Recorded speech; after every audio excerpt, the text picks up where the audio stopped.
오늘은 그러면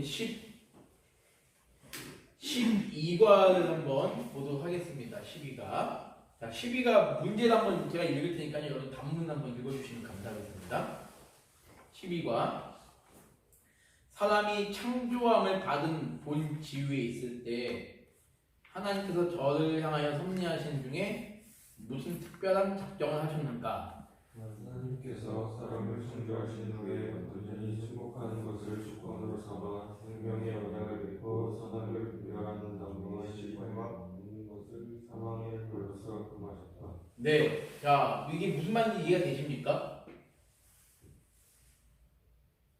사람이 창조함을 받은 본 지위가 뭘까요? 사람이 창조함을 받은 본 지위, 우리 의천인님. 사람이 창조함을 받은 본 지위.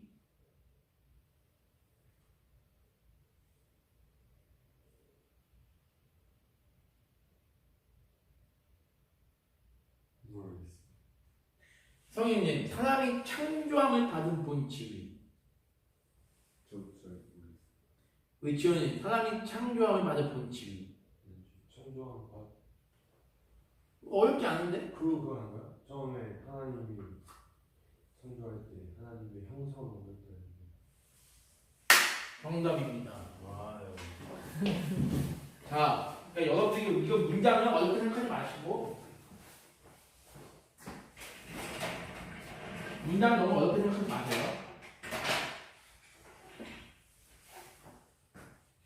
본래의 본 지위라는 말이 본래의 지위라는 뜻입니다. 본래. 인간의 본래 자리. 본래 자리. 그럼 한번 물어볼게요. 여러분의 본래 자리는 뭔가요? 하나님이 여러분을 창조하셨을 때 본래의 위치가 뭐였냐고.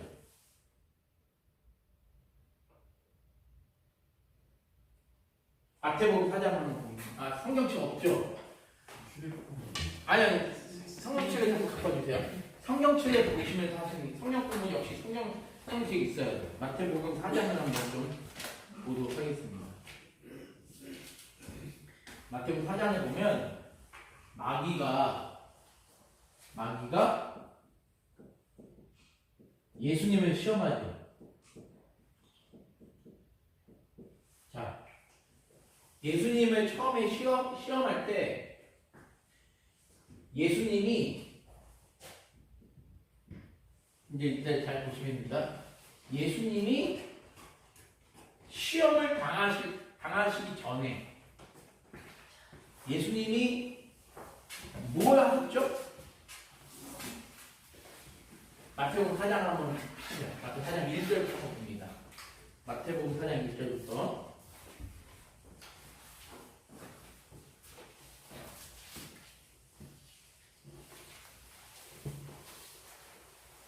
자, 마귀가 예수님에게 시험을 하잖아요. 근데 마귀가 예수님을 시험하기 직전에 예수님의 상태는 어떠했냐? 이거 지금 먼저 질문 드리죠. 마귀가 예수님을 시험할 때 시험 당하시는 예수님의 그 현재 상태는 어땠냐고. 밤낮으로 금식하신 분이. 예, 며칠 동안 금식하셨죠? 40일. 40일 동안 금식했죠. 자, 한번 물어볼게요. 40일 동안 금식을 40일 금식, 우리 제가 만약에 국방부 장관이면 신병교육 때는 무조건 40일 금식. 무조건 40일 금식, 신병교육 때문에. 어떤 것 같습니까, 여러분들? 국방부장.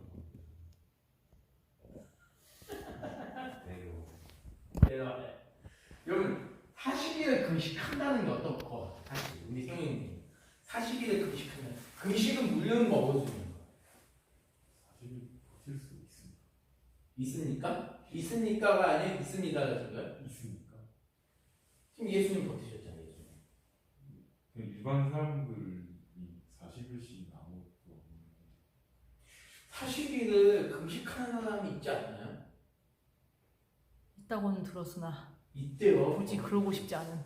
아마 근데 죽겠죠. 있겠죠. 약한 사람은 분명히 많이 죽을 것 같다는 생각이 드는데. 아무것도 먹으면 안 되고 물만, 음료수도 먹으면 안 되고 무조건 물만.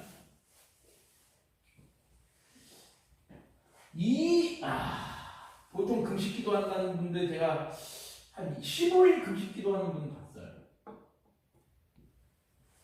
근데 이 40일 금식한다는 건 뭐냐면 거의 한번 40일을 금식한다는 건 지금 예수님이 얼마나 지금 심히 지금 성경이 뭐라고 있죠? 사장이? 심히?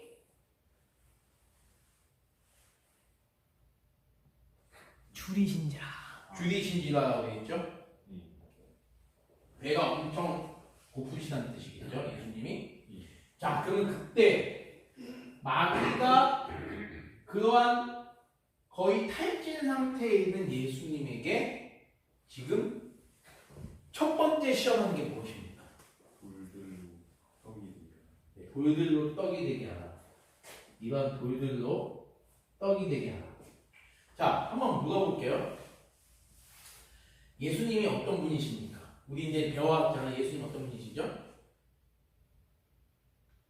여러분이 믿고 계시는 예수님이 어떤 분이시냐? 전지전능하신, 맞아요. 전지전능하신 분. 그러면 그 여기서 우리 이창희님께가 전지전능 얘기하셨잖아요. 그럼 전지전능하기 위해 예수님이 어떤 분이셔야 되는 거죠? 인간이 전지전능할 수는 없잖아요. 그럼 누구만이 전지전능할 수 있냐? 신만이 전지전능할 수 있잖아요. 그렇죠? 그럼 이 예수님이 신이심을 고백하십니까? 고백하시죠? 그러면 우리는 베드로의 신앙 고백을 여러분께서 주의 깊게 한번 생각해 보십시오. 예수님이 수많은 사람들에게 너는 나를 누구라고 믿느냐고 할 때 당신은 아주 훌륭하신 선지자이십니다. 당신은 아주 훌륭하신 스승님이십니다. 당신은 훌륭하신 아주 랍비십니다. 라고 얘기했단 말이죠. 근데 베드로에게 물어봤을 때 베드로는 예수님에 대해서 뭐라고 고백했죠? 하나 그리스도시요 사랑이신 하나님. 그렇죠. 주는 그리스도시요 살아계신 하나님의 아들입니다. 아멘? 고백하시죠 여러분들도? 자, 그러면 여기서 함정 그리스도는 뭘까요? 구원자 그거 좋아요. 구원자 좋아요. 구원자 그리스도는 구원자입니다. 그럼 구원은 누가 할 수 있는 거죠? 하나님이 할 수 있는 거죠. 그리스도와 구원자는 같은 거죠. 구원자는 또 뭐다? 하나님이시죠. 그렇죠? 기름 부음을 받았다는 뜻이 있습니다. 이 안에 그리스도의 용어 속에는 기름 부음을 받았다는 뜻도 있어요. 자, 근데 구원자이신데 구원자는 하나님밖에 없으니까 하나님인 거잖아, 그렇죠? 근데 하나님이 하나님의 아들이래요. 이게 무슨 말일까요? 하나님이 하나님의 아들이래요. 무슨 말일까요? 너무 여러분 아마 여러분이 이미 답은 알고 계실 거예요, 그렇죠? 근데 이걸 설명하는 것이 어렵습니다. 우리는 여기서 뭘 이제 고백하는 거죠? 신앙 고백에 삼위일체 하나님 고백하는 거죠. 이해되시죠? 오늘 요 얘기를 하기 위해서 제가 이제 좀 여러분이 어려운 얘기를 좀 한번 해볼게요.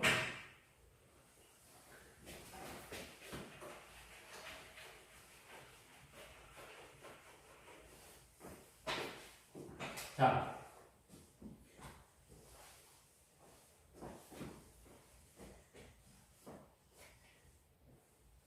예수님 믿으시죠? 성현님? 예수님이 지금 우리와 함께 계심을 믿으십니까? 이창님 믿으세요? 기현님 믿으세요? 네. 그러면 자, 성부, 성자, 성령. 자, 우리는 성부도 하나님이시고 성자도 하나님이시고 성령도 하나님이심을 믿으십니까? 예, 그럼 하나님은 몇 분이시죠? 하나님은 한 분이시죠. 안 넘어가셨습니다. 자, 성부 하나님도 믿으시고 성자 하나님도 믿으시고 성령 하나님도 믿으시는데 하나님은 한 분이래요. 이게 말이 되십니까? 성부 하나님, 성자 하나님, 성령 하나님이니까 하나님은 세 분 아니세요?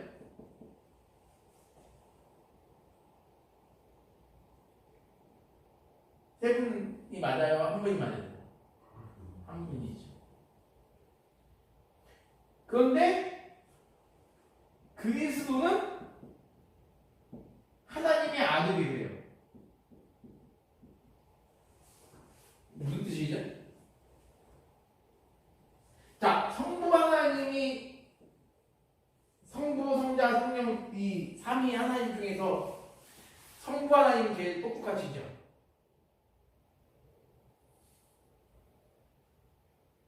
성부 하나님이 제일 전지전능하시죠?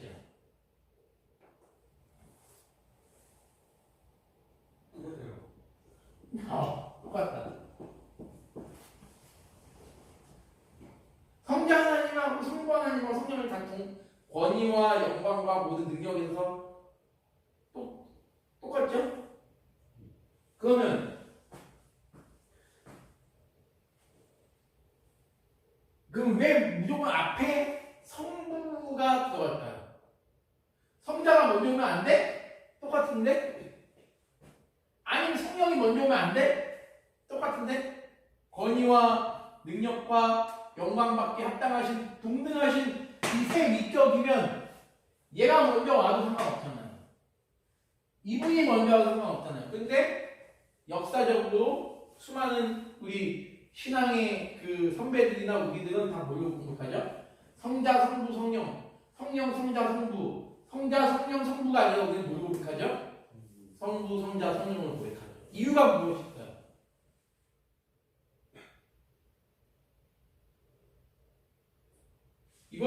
이거는 뭐라 하냐면 우리는 이거를 위격이라고 얘기를 합니다. 위격. 그 3위 위치가 되는 거야. 어떤 자리 위자를 써가지고 우리 위격이라는 거야. 당신의 자리는 여기입니다. 당신의 자리는 여기입니다. 당신의 자리는 여기가 마땅합니다. 무슨 뜻이죠? 어떤 존재 방식에 있어서 주체를 우리가 성부로 두는 게 맞다는 얘기를 하는 거예요. 성부 하나님과 성자 하나님과 성령 하나님이 능력과 어떤 존귀함과 어떤 권세가 동등하지만 위격의 주체는 누가 되어야 된다? 바로 성부 하나님이 되어야 된다는 그것이 삼위일체에서 중요한 내용입니다.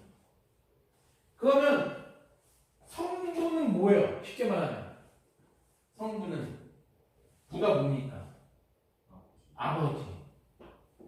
아버지라는 개념을 우리는 갖고 있어야 돼요. 자는 뭡니까? 아들이죠. 아들이라는 개념을 우리는 갖고 있어야 되겠죠.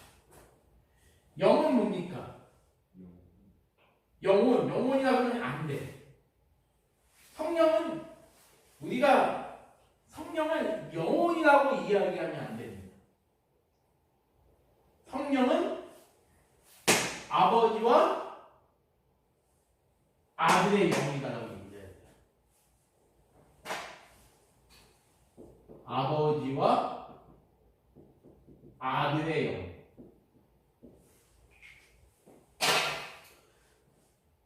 자, 그러면 하나님은 뭐뭐이시니? 예비하는 자가 신령과 진정을 예비할지니라. 하나님은 뭐뭐이시니? 하나님은 영이시니. 그러면 성부 하나님 우리 눈에 보입니까? 안 보입니까? 안 보이죠. 그러면 성부도 0 아니에요? 맞죠? 하나의 0이다. 0이라는 뜻은 뭐냐면 우리 눈에 절대로 보일 수 없는 분이 누구다? 하나님이다. 근데 아버지도 0이고 아들도 0이에요. 그 0과 0의 0? 말이 안 되잖아요.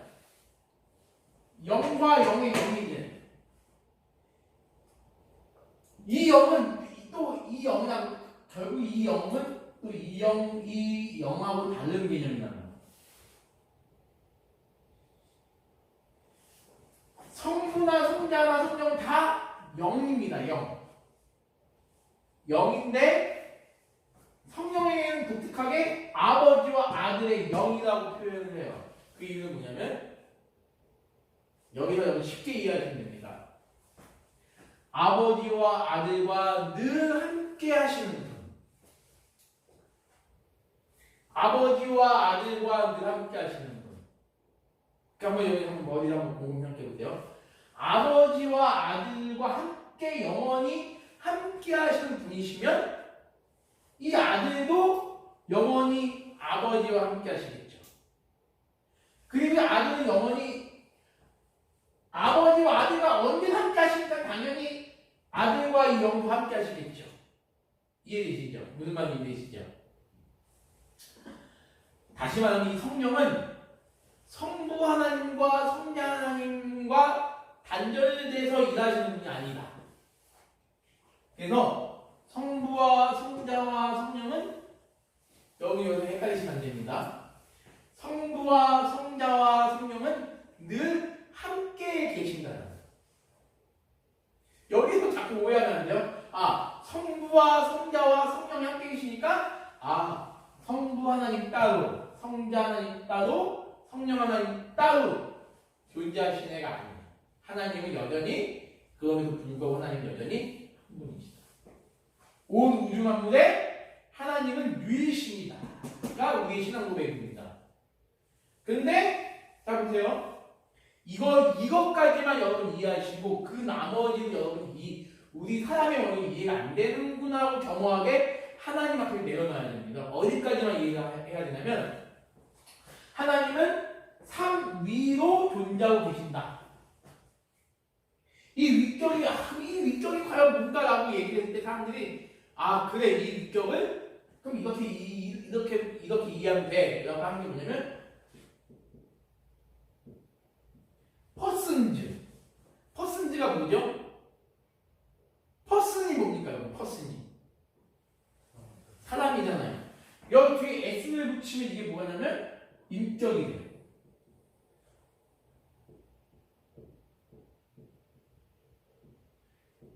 라틴어로 페르소나 인격입니다. 이것이 영어로 돌아오니까 퍼슨이 되는 거예요. 새 위격 뭐냐면 새 인격이다 라고 이야기해요. 그래도 어렵죠. 하나님은 새 인격으로 존재하신다. 좀 어렵죠. 그래도 우리는 이거 여기까지는 여러분 페르소나 새 인격으로 존재하시는 분. 근데 새 인격이라고 하니까 사람들이 어떻게 이해를 해버리냐면 인간적인 인격으로 이해를 해버릴 수는 그 오해가 충분하다고 해서 이 인격이란 말보다는 그냥 위격이란 말을 사용하자라고 얘기해요. 그리고 우리는 삼위일체라고 이해를 하는 겁니다. 좀 어렵죠? 그래도 우리 삼위일체 하나님을 고백하는 거죠. 왜 고백하느냐? 오늘 이거 12문을 하기 전에 이걸 먼저 하는 좀 좋을 것 같아요. 자, 창세기 1장 26절 한번 보겠습니다. 창세기 1장 26절. 창세기 1장 26절. 우리 의창님 한번 읽어주세요. 하나님이 이르시되 우리의 형상을 따라 우리의 모양대로 우리가 사람을 만들고 그들로 바다의 물고기와 하늘의 새와 가축과 온 땅과 땅에 기는 모든 것을 다스리게 하자 하시고 27절까지. 하나님이 자기 형상 곧 하나님의 형상대로 사람을 창조하시되 남자와 여자를 창조하시고 자, 그 다음에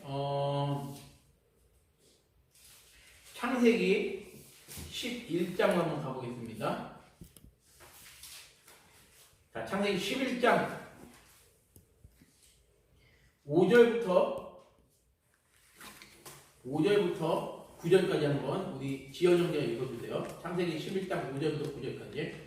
여호와께서 사람들이 건설하는 그 성읍과 탑을 지내려 내려오시더라. 여호와께서 이르시되 우리가 한 족속이요 언어도 하나이요 이같이 시작하였으니 이후로는 그 하고자 하는 일을 막을 수 없으리로다. 자 우리가 내려가서 거기서 그들의 언어를 hun접하게 하여 그들이 서로 알아듣지 못하게 하자 하시고 여호와께서 거기서 그들을 온 지면에 흩으셨으므로 그들이 그 도시를 건설하기를 그쳤더라.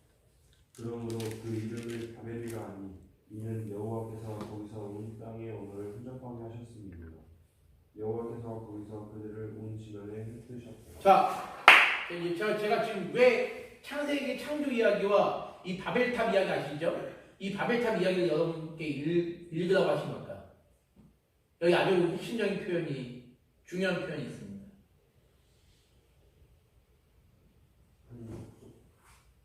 한 족속? 자, 여기 한번 보세요.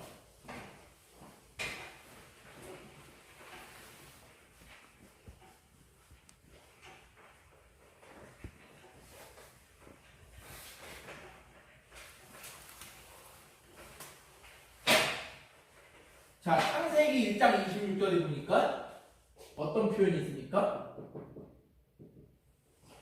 창세기 1장 26절 한번 봐주시죠. 창세기 1장 26절 한번 봐주시면 어떤 우리의 형상 그렇죠. 우리가 우리의 형상으로 사람을 만들자. 방금 읽었던 창세기 11장에는 뭐가 있죠?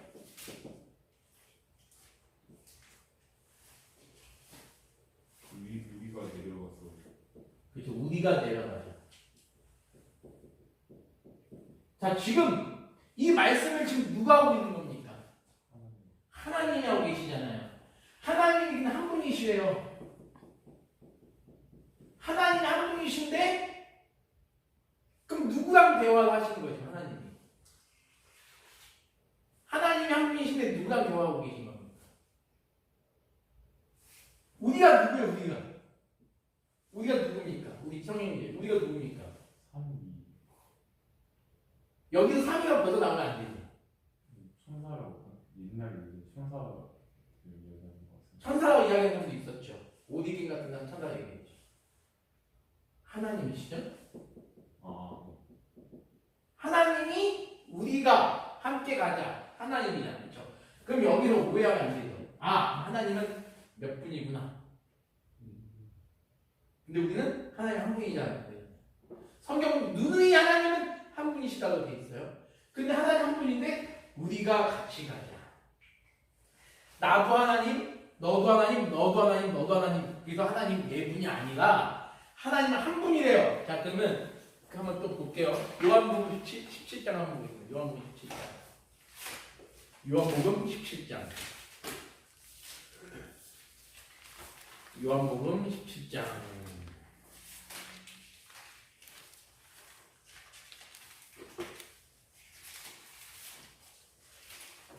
자, 요한복음 17장 한번 볼게요. 자, 좀 긴데 한번 읽어보겠습니다. 예수께서 이 말, 제가 한 절씩 한번 교독하면서 한번 가볼게요. 저부터. 예수께서 이 말씀을 하시고 눈을 들어 하늘을 우러러 이르시되 아버지여 때가 이르렀사오니 아들을 영화롭게 하사 아들로 아버지를 영화롭게 하게 하옵소서. 아버지께서 아들에게 주신 모든 사람에게 영생을 주게 하시려고 만민을 다스리는 권세를 아들에게 주셨음이로소이다. 영생은 곧 유일하신 참 하나님과 그가 보내신 자 예수 그리스도를 아는 것입니다. 아버지께서 내게 하라고 주신 일을 내가 이루어 아버지를 이 세상에서 영화롭게 하였사오니 아버지와 창세전에 내가 아버지와 함께 가졌던 영화로서 지금도 아버지와 함께 나를 영화롭게 하옵소서. 세상 중에서 내게 주신 사람들에게 내가 아버지의 이름을 나타내었나이다. 그들은 아버지의 것이었는데 내게 주셨으며 그들은 아버지의 말씀을 지키었나이다. 자, 여기서 5절과 6절을 한번 여러분 잘 보십시오. 창세 전에 내가 아버지와 함께 가졌던 영화로서. 자, 창세 전에 내가 아버지와 함께 가졌던 영화. 자, 그럼 지금 이 말씀을 지금 기도하시는 겟세마네 동산에서 이걸 지금 기도하시는 분이 누구십니까?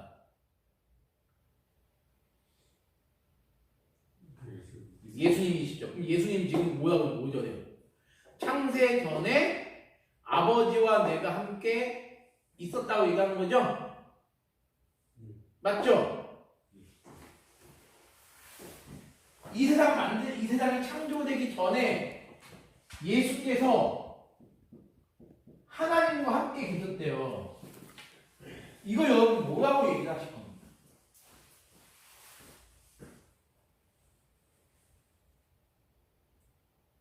어떤 분이 이렇게 얘기하는 분이 계세요? 내가 군대에서는 아주 멋진 나라를 지키는 군인이요. 집에서는 부모님의 믿음직한 아들이요. 학교에서는 아주 열심히 공부하는 학생이요. 교회에서는 믿음 좋은 청년이요. 한 사람이 어떤 직능이나 어떤 상황에 따라서 이렇게 바뀐다는 거. 이거를 삼위일체로 이해하는 사람들이 있었습니다. 아빠가 집에 가면 아빠고 회사 가면 사장이고 친구다 만나면 친구다. 그걸 이해하는 사람이 있었단 말이죠. 그래서 성경은 분명히 얘기합니다. 뭐라고 했죠? 하나님과 본인이 뭐하고 있다? 창세전에 하나님과 함께 있었다. 그러면 이분이 이 하나님과 동일시 될 수 있습니까? 함께 있었으니까 이분이 이 하나님과 동일시 될 수 있냐고요. 예수님은 하나님이다. 이게 동일시 될 수 있냐고요. 아니죠. 그러면 이분은 또 다른 하나님이시거나 또 다른 존재겠죠. 그래서 성경은 우주 만물이 창조하기 전에 뭐밖에 없었다? 하나님밖에 없었다. 하나님밖에 없었는데 이 예수는 어떤 상황에서는 하나님이고 어떤 상황에서는 아들이다. 말이 안 된다는 거죠. 그러면 이분은 어떤 분입니까? 서로 별개이죠. 별개. 이해되시죠? 서로 별개예요. 성부와 성자와 성령은 서로 별개다. 서로 별개인데 우리는 성부 하나님과 성자 하나님과 성령 하나님을 우리는 구별해야 돼요. 반드시 구별해야 됩니다. 성부가 때로는 성자가 되고 성부가 때로는 성령이 되고 성령이 때로는 성부나 성자가 되는 게 전혀 아니라 성부와 성자와 성령은 철저히 다른 분이에요. 구별되는 겁니다. 구별되는 거예요. 여기서 또 되풀이 반복하지만 구별되는 분이라고 얘기하면 해도 되는데 여러분은 그걸 이해하면서 하셔야 돼요. 이게 새 인격처럼 새 사람처럼 오해할 수 있잖아요. 그러니까 퍼슨이라는 개념을 쓰지 말고 그냥 윗격이라고 하는 거예요. 새 윗격으로 구별되지만 말이 아주 중요합니다. 새 위격으로 구분되지만 분리되진 않는다. 구별되지만 분리되진 않는다. 성부와 성자와 성령이 분명히 구별되지만 분리되지 않고 함께 뭐한다? 일하신다. 세상을 만드실 때도 세 위격이 함께 일하셨고 이 세상을 통치해 나가시는 방법도 성부 하나님이 더 열심히 통치해 나가시는 것이 아니라 세 위격이 함께 뭐한다? 통치해 나가신다. 왜? 분리되지 않고 역사하시는 하나님이시기 때문입니다.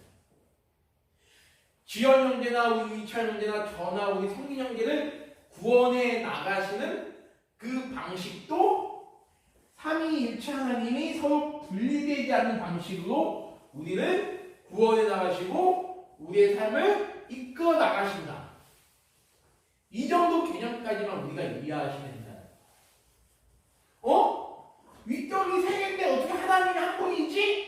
여기에 대해서 우리가 이성적으로 이해할 수는 없다. 아니, 그걸 좀 더 우리가 조금이라도 우리가 조금 더 이해할 수 있게끔 하나님이 우리에게 계시로 보여주신 말씀이 지금 우리가 찾아본 말씀이에요.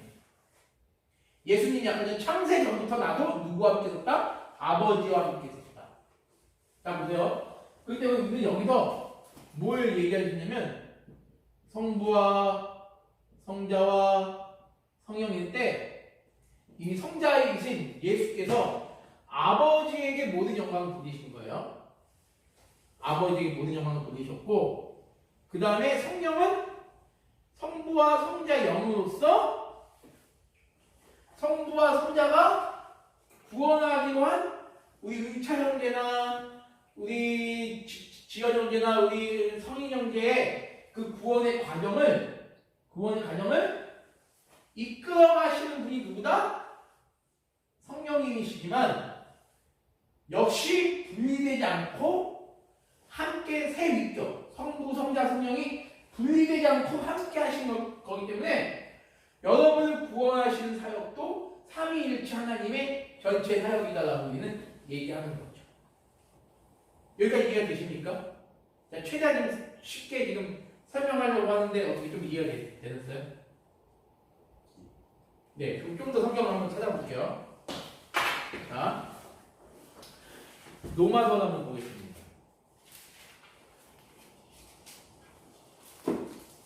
자, 로마서 11장 36절. 로마서 11장 33절부터 한번 큰 목소 한번 읽어보겠습니다. 로마서 11장 33, 34, 35, 36 한번 큰 목소리 읽어보겠습니다. 네? 자, 한번 읽어. 로마서 11장 33절부터 34, 35, 36. 자, 찾으셨어요? 네. 자, 시작. 깊도다 하나님의 지혜와 지식의 풍성하며 그의 판단은 헤아리지 못할 것이며 그의 길은 찾지 못할 것이로다. 누가 주의 마음을 알았느냐? 누가 그의 모사가 되었느냐? 누가 주께 먼저 드려서 갚으심을 받겠느냐? 이는 만물이 주에게서 나오고 주로 말미암고 주에게로 달아갑니다. 그에게 영광이 세세히 있을지어다. 아멘. 자, 이건 뭐예요? 이 우주 만물이 하나님으로 인해서 발생했고 하나님에 의해서 통치되어지고 결국에는 하나님께로 다 돌아가게 돼 있다는 거예요. 이 우주 만물의 주인은 누구다? 하나님이심을 지금 로마서 11장에서 말씀해서 우리에게 보여주는 거예요. 여러분 삶의 주인도 하나님이라는 사실을 보여주고 있습니다. 자, 그러면 좀 더 다른 말씀 한번 좀 볼게요.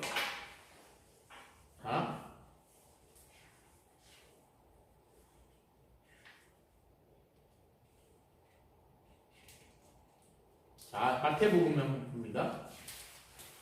마태복음 2장. 자, 잠깐만요.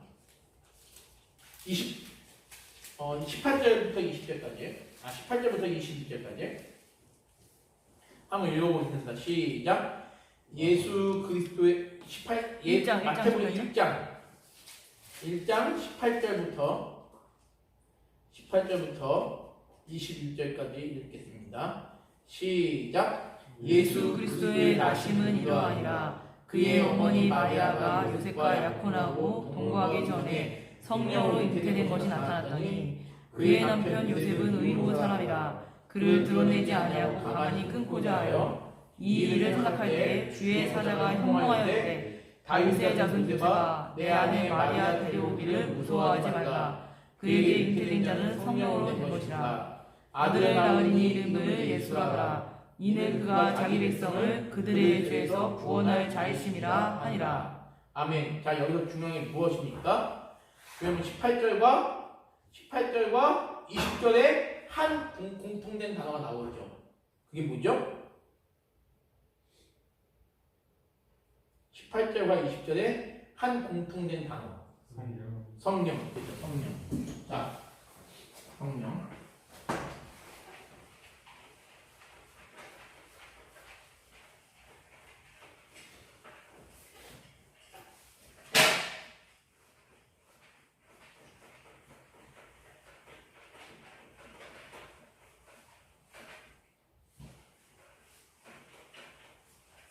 자, 성령. 자, 지금 예수님이 태어나게 된 게 예수님 어머니가 마리아잖아요. 마리아라는 여성이 예수님 낳게 될 때 그 예수님이 누구로 인해서 지금 잉태된 거죠? 성령으로 잉태된 거죠. 자, 그럼 예수님과 성령님도 서로 다른 게 나타나잖아요. 그렇죠? 성령님으로 인하여 예수님이 나타나는 거고, 성령 나중에 이제 사도행전을 보면 성령의 역사하심이 막 물밀듯이 막 전 유대와 전 아시아와 전 유럽을 향해서 성령의 역사하심이 일어나게 되죠. 성경은 뭐냐면 인격체로 설명을 하고 있어요. 여러분 이런 찬양 솔직히 우리는 안 부르는 게 좋습니다. 성령 받아라 헤이 성령 받아라 헤이 이런 찬양 별로 안 좋아요. 여러분 성령이 은사입니다. 은사죠. 은사입니다. 근데 여러분 성령에 대한 개념 다 알고 계셔야 돼요. 성령은 은사이기 전에 문제보다 인격체입니다. 하나님이세요. 성령은 하나님이라고.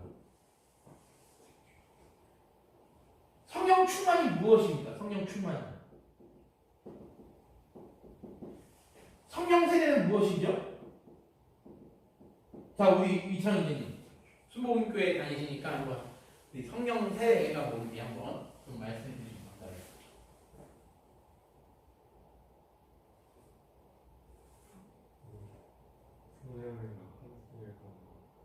오순절 사건이라 되어진 그걸 한마디 요약을 제가 드린다면 성령 충만한 건 뭐냐면 내가 하나님 말씀대로 살아가기 위해서 노력하는 것을 부단히 노력하는 걸 성령 충만이라고 얘기를 한다고 하시면 돼요. 일단 그런데 여기서 내가 성령 충만하려고 하는 게 안 돼요. 하나님이 나에게 은혜를 부어주셔야 가능합니다. 하나님이 우리 성인 형제에게 은혜를 부어주셔야 성인 형제가 성령 충만한 삶을 살 수 있어요. 그런데 우리는 늘 기도해야 돼요. 하나님, 내가 날마다 저는 연약합니다. 하나님. 내가 하나님과 동행하면서 살아갈 수 있는 믿음과 은혜를 허락하여 주시옵소서. 왜? 내가 나의 힘으로 성령 충만하기는 너무나 힘들기 때문입니다. 여러분이 지금 군 한번 얘기 드릴게요. 여러 가지 치이고 힘들고 상황 속에서 내가 여기 나 혼자서 하나님의 은혜를 간절히 사모하고 살아가는 게 너무 힘듭니다. 우리 이런 고백이 먼저 있어야지. 나 스스로가 성령 충만한 삶을 살 수 있어. 못해요. 하나님이 은혜를 주셔야 가능한 거예요. 자, 그러면 우리는 성령이 충만할 때도 있으니까 있죠. 우리가 성령이 충만하지 않을 때도 있나요, 없나요? 성령이 충만하지 않을 때도 있겠죠. 우리 안에 막 죄짓고 싶어하는 마음이 있고, 우리 안에 유혹을 견디지 못하는 그런 마음이 있고, 저 같은 경우는 이제 화를 막 못 견뎌할 때가 있거든요. 산증인이요. 그럼 성령이 완전히 소멸되느냐? 아니에요. 그것도 여러분께서 성령 소멸이 뭔지를 정확하게 아셔야 돼요. 성인 형제 구원 받았으면 성인이 고백하십니까? 구원받은 하나님의 백성에게서 성령이 소멸되는 역사는 없어요. 성령 충만이 그러지 못할 때가 있을 수 있지만 성령님의 역사심이 완전히 소멸되는 때는 없다고. 구원받은 하나님의 백성에게 있어서. 이해되시죠? 그걸 여러분이 기본적으로 알고 가셔야 돼요. 성령 세례는 몇 번 받으면 됩니까? 성령 세례는.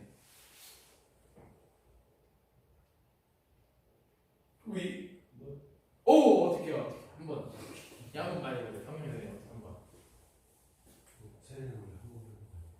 이 세례는 한 번 받는 건데 성령 세례도 역시 한 번이에요. 근데 이 성령 세례는 우리가 언제 받았는지는 몰라요.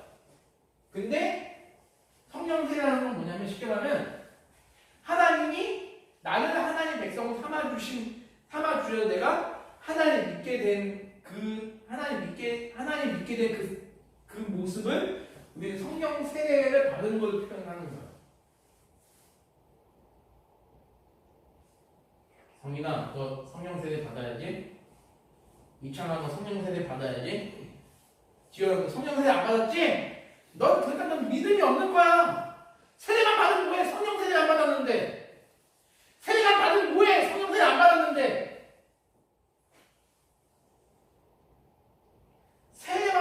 너 세례 받았는데 네 삶이 왜 망나니야?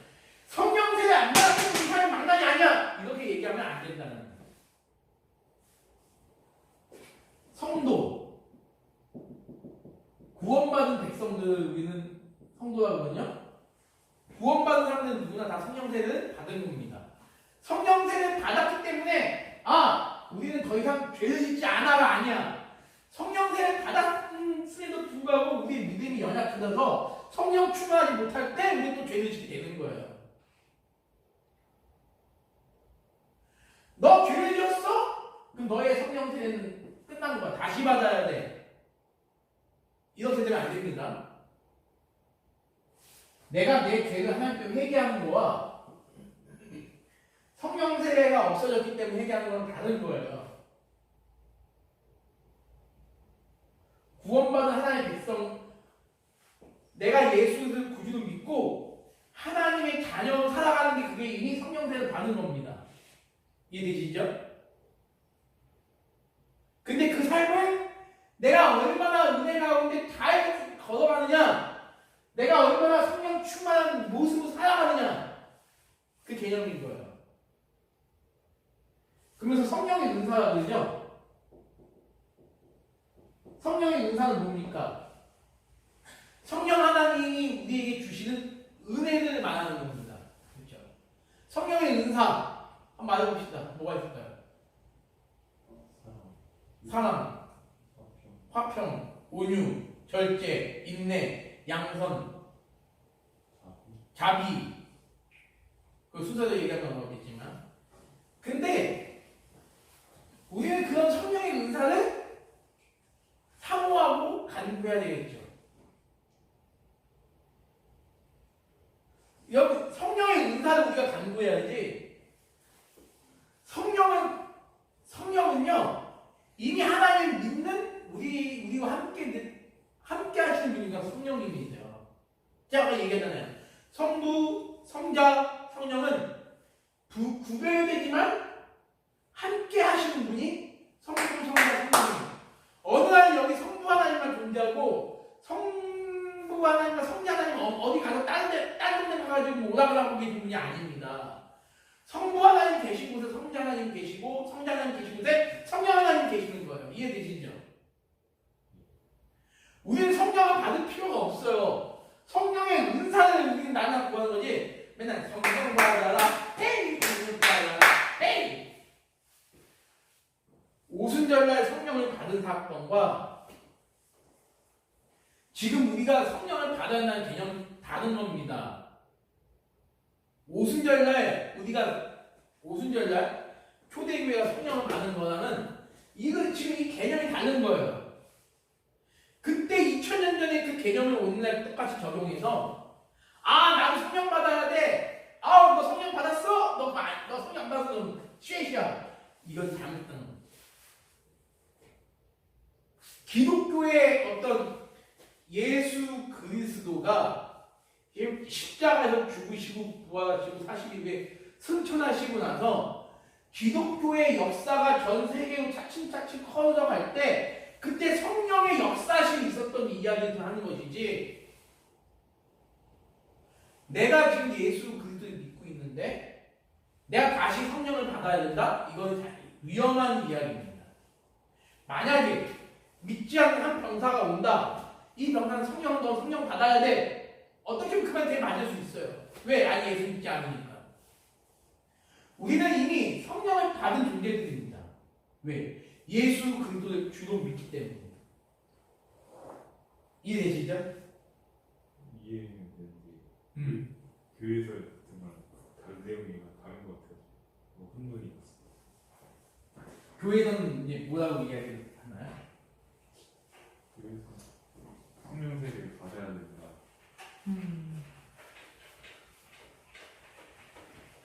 그러니까 목사님이 말씀하시는 건 우리는 다 성령 세례를 받은 분들이고 그래 구하는 건 은사다, 방언이라던가 이런 게 은사다 이런 말씀이었어요. 방언.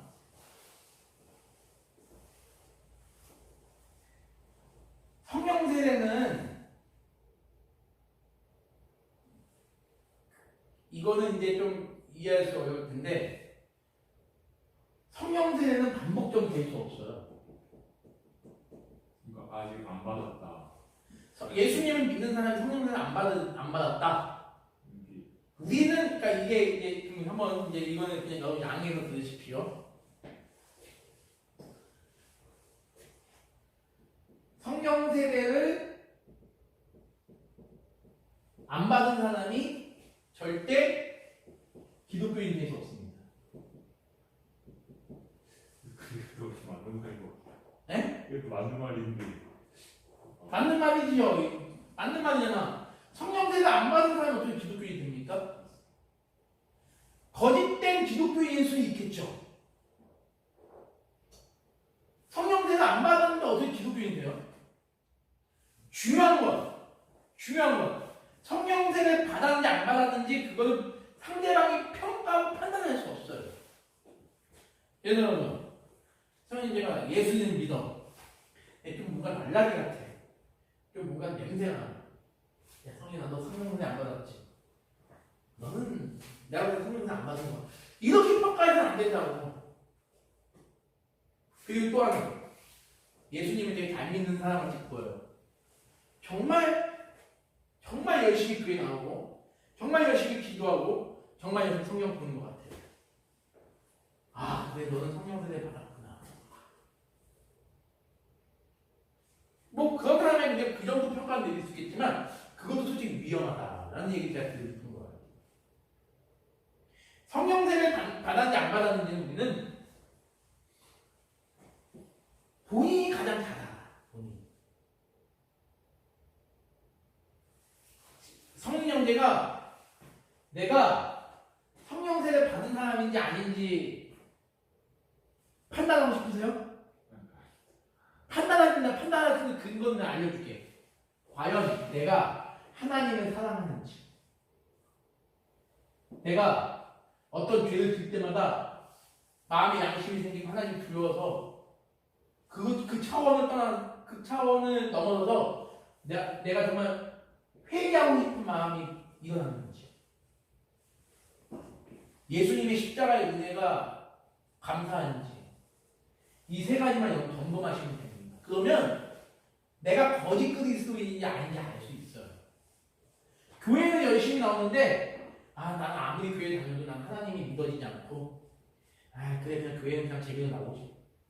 난 내가 죄인이라고 생각하지 않아. 내가 이거 죄라고 생각하지 않는데 난 예수님이 나를 위해서 나의 죄를 죽어주신 그 예수님의 은혜가 나는 고마운 게 없는데 이거는 그런 생각하고 그날 점이 있습니다.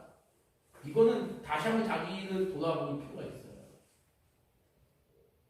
성령세를 받았는데 기독교인이 아니다? 목사님, 저도 하나 질문 있습니다. 보통 이제 성령 세례 관련해서 얘기하는 교회가 지금 저기 근처에 다니는 교회가 보통 이제 예수님을 믿으면 뭐 중생했다고 하면서 성령 세례를 받았는데 그거 한 번 받은 거 가지고는 약하다.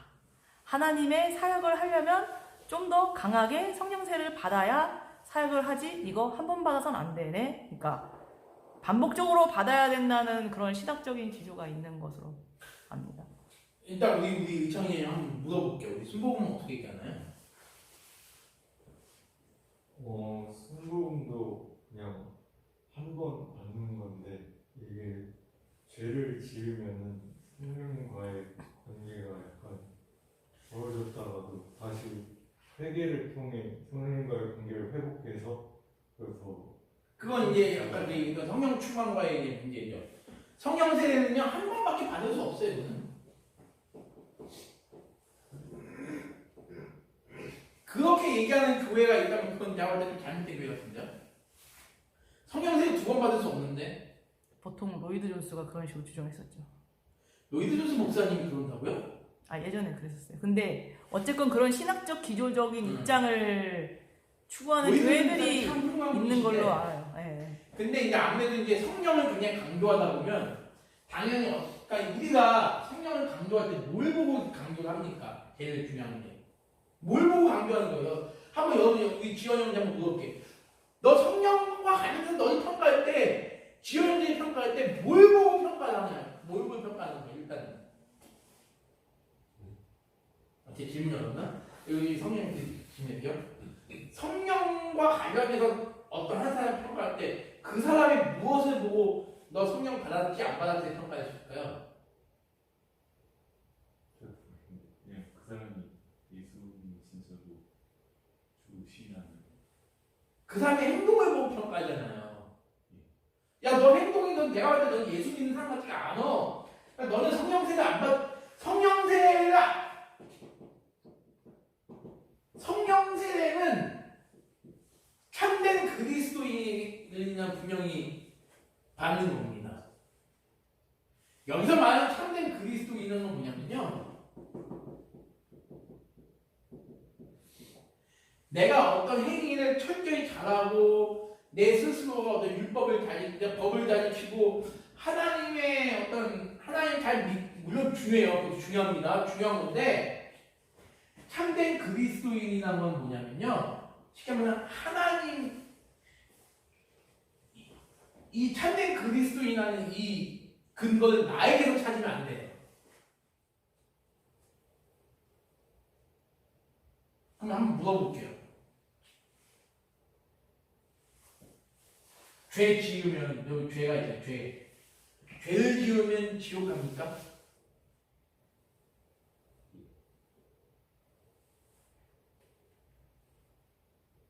어떤 죄를 지으면 지옥 가죠? 그냥 경륜랑 관계없이 모든 어떤 죄든지 지으면 지옥 가는 거죠. 그러면 우리 성령님도 지옥 가야죠. 아니 회개랑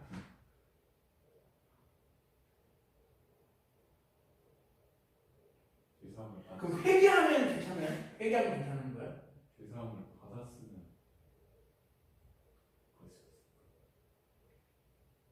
예를 들어서 사람을 죽였어요. 성령님들가 회개하면 천국 가나요? 감옥 먼저 가야 되잖아요. 예, 그렇죠. 무슨 높은 죄사함을 받고는 가지. 그럼 여기서 중요한 거. 이 죄가 어떤 죄를 말해요? 과거, 현재,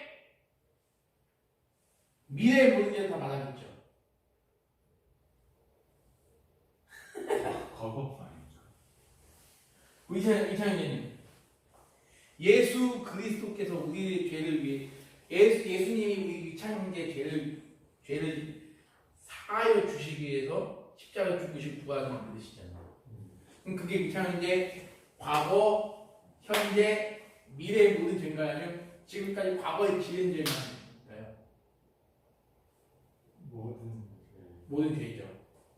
왜냐하면 과거에 지은 죄만 얘기한다면 한번 볼게요. 의차형의 삶의 기준이 몇 살입니까? 의차형이 앞으로 30년, 40년, 40살, 50살, 60살 살 텐데 그럼 내일부터 짓는 죄는 예수님이 용서해 주지 않나요? 제가 잘못했고. 다 용서해 주잖아요.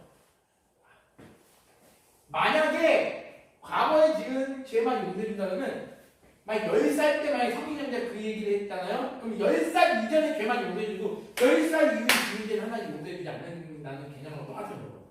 그렇죠? 우리 예수님이 우리의 죄를 다 용서해 준다는 거냐면 과거, 현재, 미래에 우리가 지을 죄들까지도 우리가 믿는 예수님이 2000년 전에 십자가에서 돌아가신 예수님을 믿는 거죠. 2000년 전에 우리를 위해서 우리의 모든 죄를 지으시고 2000년 전이면 우리가 이 땅에 태어나기 훨씬 전인데 그때 우리가 무슨 죄를 지었습니까? 근데 예수님은 우리가 어떤 죄를 지을 것도 다 아시고 그걸 위해서 죽어주셨잖아요. 그럼 우리는 이미 우리의 모든 죄는 하나님 앞에서 더 이상 우리는 그 죄로 인해서 지옥 가는 건 없겠죠. 단 여기서 중요한 거예요. 여기서 그럼 나는 어떤 죄를 지어도 우리 예수님이 십자가에서 다 용서해 주니까 나는 어떤 죄를 지어도 상관없어 라고 교회에 다니는 사람이 있다면 그 사람은 정말 성령 세례 받은 사람인지 의심을 필요가 있다. 다시 말하면 그래 나는 과거 현재 미래 모든 죄를 예수님이 다 용서해 주니까 난 어떤 죄를 지어도 상관없어. 어떤 죄를 지어도 상관없어. 그래서 죄를 지었어. 마음의 양심의 가책이나 하나님의 어떤 회개의 그 음성이 들리지 않는 자가 있다면 그 사람 구원받지 못한 사람이에요. 난 그건 100% 장담합니다. 어떻게 하나님을 예수님이 나의 죄를 구원해 주신 분이신데 어떻게 내가 죄를 지으면서 살려고 노력을 하겠습니까? 말이 안 되잖아요. 이해되시죠? 아니 어떤 미친놈이 예수님이 나의 모든 죄를 과거, 현재, 미래 모든 죄를 다 용서해 주셨으니까 나 이제 죄를 지고 살아야지. 어떤 미친 인간이 그런 생각을 하겠어요? 그거는 진짜 성령 충만도 없고 지금 성령세도 없는 사람이요. 내가 정말 하나님의 자녀라면 내가 오늘 어쩌서 죄를 알고 짓든 모르고 짓든 간에 기도가 안 된다니까요. 하나님 앞에 기도가 안 돼요. 왜 내가 하나님을 죽어마땅한 죄인임을 죄를 지면서 더 절감하고 자각하기 때문에 그래요. 죄를 짓고 양심의 가책이 없는데 어떻게 그 사람이 하나님의 자녀라고 쉽게 말을 하셨겠습니까? 아무리 예수님 나의 모든 죄를 위해서 죽어주셨다 할지라도 회개하지 않고서는 기도하지 않고서는 못 견디죠.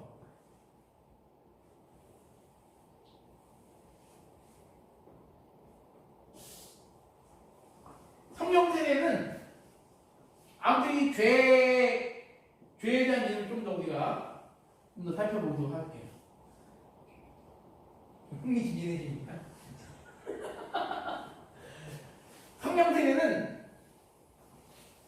세례를 또 받아야 한다고는 우리는 그렇게 고백하지 않아요. 성령 한번 성령 충만. 이 성령 충만을 우리가 날마다 우리가 지켜나가도 애를 써야 되겠죠. 분명히 내가 죄를 짓고 살아가면요, 내 신앙생활이 퇴보됩니다. 그럼 성령 충만하지 못해. 이건 분명히 사실이지만 성령 세례는 분명 한 번으로 좋게.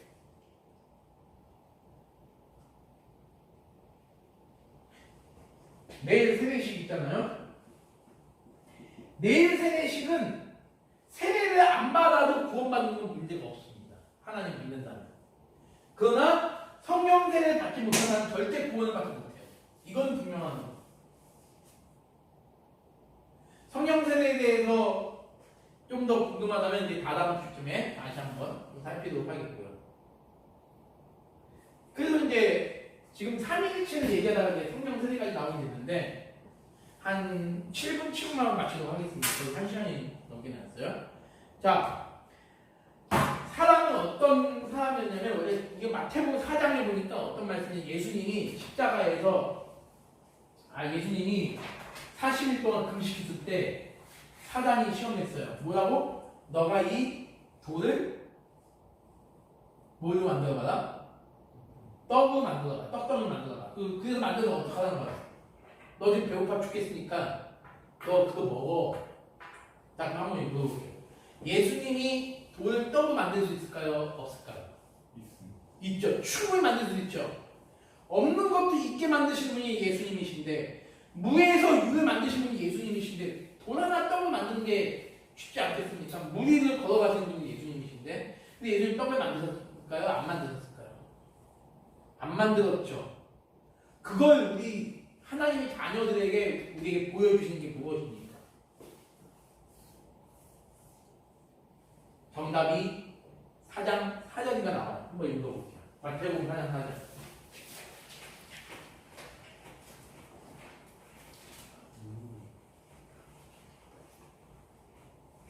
한번 읽어주시죠. 시작. 예수께서 대답하여 이르시되 기록되었으되 사람이 떡으로만 살 것이 아니요 하나님의 입으로부터 나오는 모든 말씀으로 살 것이라 하였느니라 하시니. 사람이 떡으로만 살 것이 아니요 뭘로 산다? 하나님의 뭘로 산다? 하나님의 입으로부터 나오는 모든 말씀. 하나님의 입으로부터 나온 모든 말씀으로 사는 존재가. 다시 말하면요, 인간은요 어떤 존재냐면요, 하나님의 말씀을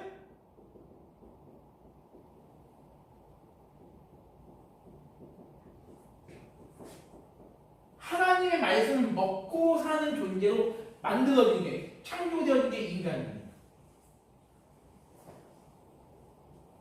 언제 하나님의 말씀을 먹고 사는 거죠? 우리 차원에서 언제 하나님의 말씀을 먹고 사는 거죠? 아침 7시 맞죠? 저녁 5시 하나님의 말씀을 먹고 사는 거죠? 좀 있으면 밥 먹잖아요. 언제 하나님의 말씀을 먹고 사는 거죠? 항상 always 항상. 우리는 지금 문제 12번은 뭐냐면 사람이 창조함을 받은 본 지위, 우리가 창조함을 받은 본 지위가 바로 이 지위라는 거예요. 이 지위. 하나님의 말씀을 먹고 사는 존재로 지어진 겁니다. 하나님이 우리를 창조하신 이유가 10편에 나오지만 나를 찬송하게 하기 위해서 나를 지으셨다. 나를 찬송하게 하시기 위해서. 여러분들은 하나님을 만드신 이유가 하나님을 하나님 찬송하게 하기 위해서 여러분 만드셨대요. 그 말이 뭐냐면 이거 똑같은 거예요. 하나님의 단 노래를 부르는 게 아니라 내 삶이 뭐예요? 하나님의 말씀을 먹고 사는 존재. 이것이 뭐다? 이것이 우리 인간의 삶의 목적이라는 거예요. 그게 원래 모습입니다. 근데 이 모습을 죄로 인해서 우리가 완전히 부패가 된 거죠.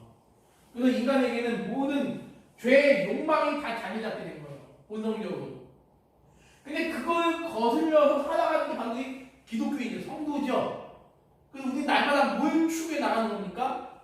지금 비록 우리가 이 땅 나가는 삶에서는 죽을 때까지 그렇게 완벽하게 되지는 않을지라도 하나님의 은혜에 힘입어서 우리가 내 날마다 하나님의 말씀 먹고 사는 존재로 살아가려고 부단하게 노력하는 거죠. 그걸 살아가려고 우리 열심히 기도하는 거죠. 하나님, 제가 하나님의 말씀을 먹고 사는 존재로 살아가게 나를 붙잡아 주시옵소서. 우리는 이렇게 기도하는 거겠죠. 그래서 우리 그 당시 하나님이 우리에게 섭리하신 것 중에 섭리가 뭐예요? 하나님 이끄신다고 했습니다.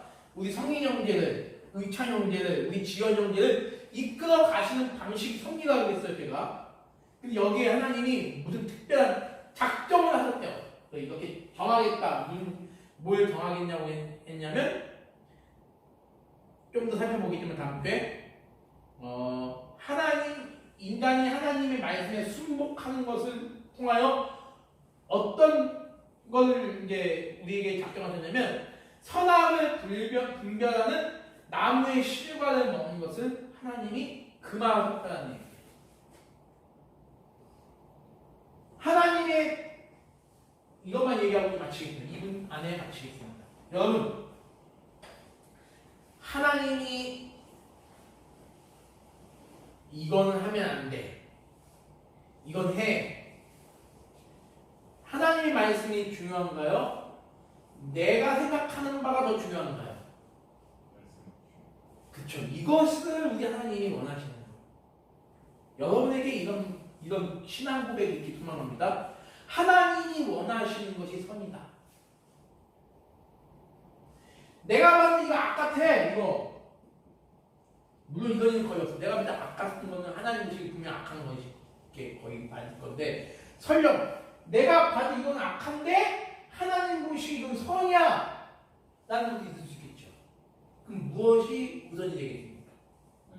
그래서 하나님의 말씀 우선. 하나님의 말씀 우선이라는 고백이 뭐냐면 이거예요. 하나님의 말씀을 먹고 사는 삶으로 우리가 날마다 살아갑니다.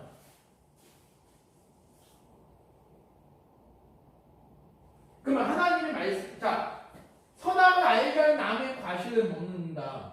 여러분, 선이 무엇이고 악이 무엇인지 아는 게 중요합니까? 중요하지 않습니까? 선이 무엇이고 악이 무엇인지 아는 게 중요해요? 안 중요해요? 중요하죠.